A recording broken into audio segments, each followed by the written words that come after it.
ঋষিখোলা পূর্ব সিকিমের নদী পাহাড়ে ঘেরা একটি সুন্দর গ্রাম।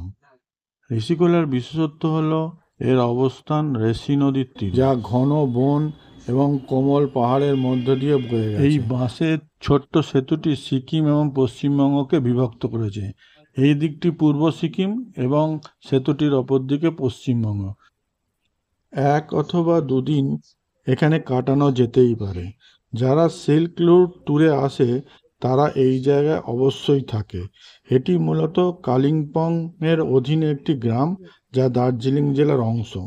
এই শান্ত নদীর তীরবর্তী স্থান, যা পর্যটকদের কাছে খুবই জনপ্রিয়। এখানে গেলে আপনি এখানকার শান্ত পরিবেশ, হিমালয়ের পাখির শব্দ এবং প্রকৃতির সৌন্দর্য উপভোগ করতে পারবেন।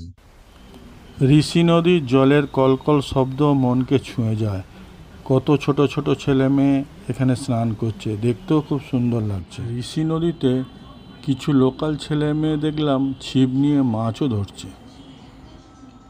এখানে আমরা রাত্রিরে ক্যাম্প ফায়ার করেছিলাম, সঙ্গে barbecue chicken. 1 KG chicken with barbecue 1500 টাকা দাম নিয়েছিল, অবশ্যই কস্টলি।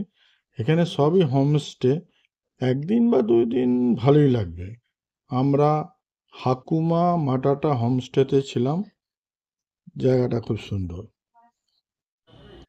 এই বারবিকিউ চিকেন হচ্ছে, আর এই হলো হোমস্টে হাকুমা মাটাটা। খুব বড় নয়, ছোটর ওপর খুব সুন্দর এবং মনোরম।